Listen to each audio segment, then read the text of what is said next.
Hi Sagittarius, welcome to Higher Source Tarot for your Is It in the Cards Love Tarot and Oracle card reading for February 2024. This is a love reading for all Sagittarius, Sun, Moon, Rising, and Venus. If you're new here, welcome to you. I post new readings on Friday, then again on Monday. Fridays are always a general reading. Mondays are a different style every week. So this is the only week of the month I do a love reading. Next week it'll be something else. I am going to do a bonus love reading on probably a Wednesday, the week of Valentine's Day. So if you don't mind hitting the like button on this, I appreciate it greatly because it'll put the reading into the algorithm so people will see it. But it'll also tell YouTube to show you those Wednesday readings when they appear. What advice do you have for Sagittarius to attract the love of their lives into their lives, please? What does Sagittarius need to know about love? We are going to draw 3 cards to represent your energy, 3 cards for the person you are attracting, 3 cards for the advice. We'll also pull a Moonology manifestation card. I like it. And a Whispers of Love oracle as well. Already been shuffled on these. Your energy, friends. You've got the 10 of Pentacles, the Lovers. Ooh, you're going to be attracting the 8 of Wands. They are represented. Interesting. The 7, 8. They're the 7. You're the 8. The 2 of Wands, 7 of Wands, Queen of Swords.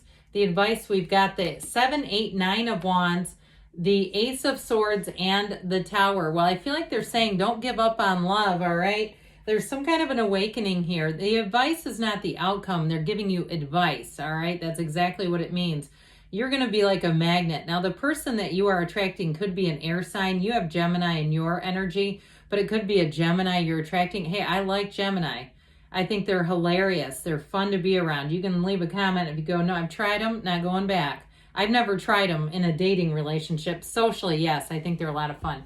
But it also could be Libra or Aquarius. It also may be representative of Aquarius season too with that Queen of Swords. So if you're in the mood for love, no, it's right around the corner.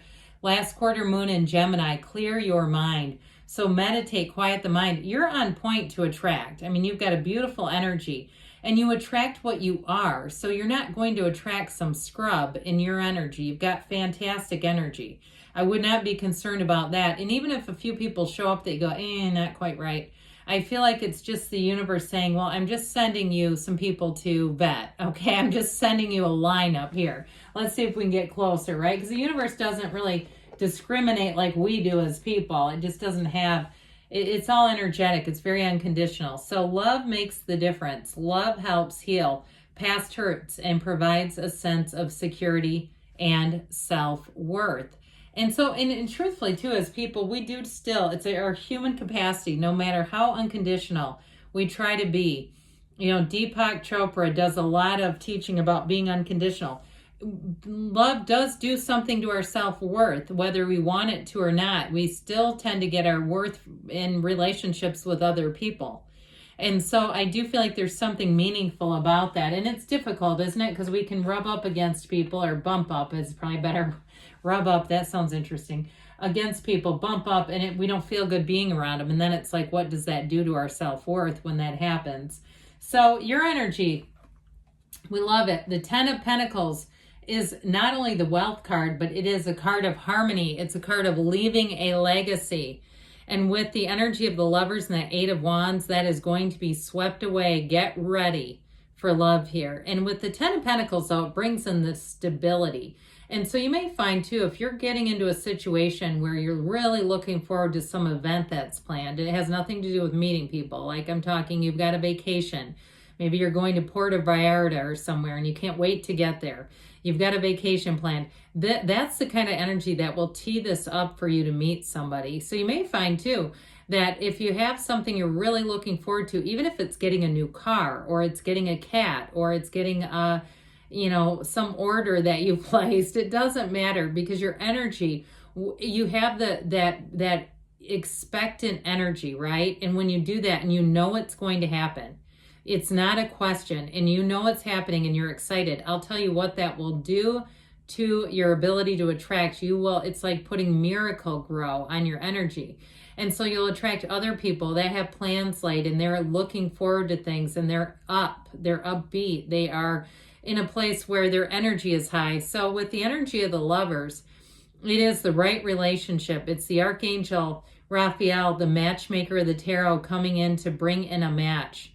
And so with the energy of the Lovers, you have a choice here, but it's a card too that really suggests that your mind is influencing your subconscious. So be clear, you know, if you're flying somewhere, take a little time on the plane to jot down some qualities of what you want to attract, what type of a relationship. Now, if you've already met this person and you have something that you need to navigate together, I do feel like you're going to do that quite astutely. It'll be easy. If it's a work thing or they're involved in some kind of a project they need to wrap up, I just don't see it being a huge player in as far as creating problems in the relationship. Because with the Eight of Wands, get ready for your life to expand. The Eight of Wands brings magic, it brings unity, and it brings those butterflies in. It is the perfect alignment. So your energy, you're in the place where your energy is going to put you in the right place at the right time to meet someone here. And even if you're sitting, like I get somebody in a coffee shop or a bookstore, even if you're sitting there making like a profile on a dating app or something like that, it'll be like exactly the right space for you to do that. It's amazing when we create something new, how that energy, wherever we are, how much that affects whatever we're creating. And so if it's something else too, though, if you have, again, I keep feeling you're going to meet somebody in a group of people if you have not already met this person. Now, if you've met them, I'm telling you what, that love is going to grow. It is going to continue. There's no end in sight. So in the person you're attracting, that Queen of Swords, she can be related to the law. She can be the card of the lawyer. So it could be somebody who works either in something to do with the legal system or somebody who has to administer like rules and things like that. Like their job requires following an adherence. I hear adherence to rules and guidelines. So if that has something to do with them, there you go. Even if it's somebody like that's in accounting or something like that, or somebody who's in the medical field. I mean, we're talking like HIPAA and that sort of thing. But with that Queen of Swords, they have been wounded. She's the card of the widow too. So if you are attracting a widower, widower, that's why she's here. But others of you, she sees things, she's moving forward. So in terms of a person, you're attracting someone who has known pain. There's no doubt about it.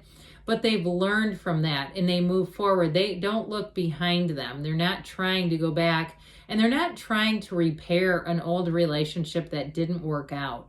I feel like they've taken what they can from that and they're all about moving forward. Their sense of humor is to die for. It's somebody who is very quick-witted. And it's like they don't miss a beat. It might be a little bit dry, sarcastic humor, but they have a delivery like no other. You're going to find with this person, you are going to have fun. You're going to be in a place where you can't wait to be with them. Go out with them. Go do things with them. It will be almost intoxicating, this match. So the Seven of Wands I mentioned before, that is a card of success. It's triumph. It's victory. And so if there are something to navigate here, I just don't see it as a big player. I'm not concerned at all about it, in fact. But it's also somebody who's going to be quite committed to being with you, to making time with you. They see that as an essential to building a quality relationship. This is somebody who gets it. And so with the Two of Wands, they want a partnership and they want it with you. Now the Two of Wands is a card of setting your intentions. It's you know, he's on a bit of a quest. So I also feel like too, it's somebody who's discerning in relationships. They don't, like I said, they don't just go out with anyone because they're lonely or they're unfulfilled. And so with that Two of Wands, they're going to want to plan a future with you. They are a great communicator and they're very clear about what they're looking for. So it's going to be very easy to be with this person. They know who they are, they know what they want, and it's you. And so with that Two of Wands too, they may also too, if they're in the middle of building something, like they're building a house or a condo or something, even a car, something where they're making plans, I feel like that's just part of their energy. It may not apply to you personally, but I feel like if you meet somebody and they say, I've got a car on order or something like that, it's them. So with this is an interesting advice here. Let go to receive. I'm telling you, it's plain as day. That Ace of Swords, if you have somebody lingering from the past that you know it's not going to work out with, I would cut ties with them so fast, because you don't want anything that's going to hold you back or keep you in a cycle that you don't belong in. And it also, too, for some of you, it may have to do with clearing out your physical space. If you have, you know, even things on your computer that remind you of an ex or remind you of some time that you know brings you down, it's time to start deleting things. And so with that Tower energy, that is a huge awakening. There is something about that is going to amplify your life force. The Tower is let go to receive, let go or be dragged. And with the Nine of Wands, somebody has been dragged around. It's showing that very clearly. But the Nine of Wands is also about having a conquering spirit. So do not give up on love. If you've had it with something or even a relationship that didn't quite get off the ground, I do feel like that person has commitment. They have a committed energy. So yes, it is in the cards, but you got to let go is what they keep saying. So however you want to receive that. All right. What else does Sagittarius need to know? Messages for Sagittarius. Advice for Sagittarius, please. Romance. Okay, you know that card doesn't come out much, and I didn't get into that enough. I feel like when it shows up, it's like, hey, you missed a spot. Compromise. So again, if there's something with the schedule, we might have to be easy about things for a minute. An abundant love. It's a love that grows and evolves in the near future. And you've got don't stop. Good things are on the way for you, Sagittarius. Yes, it's in the cards. I love you too, and I'll be back again soon.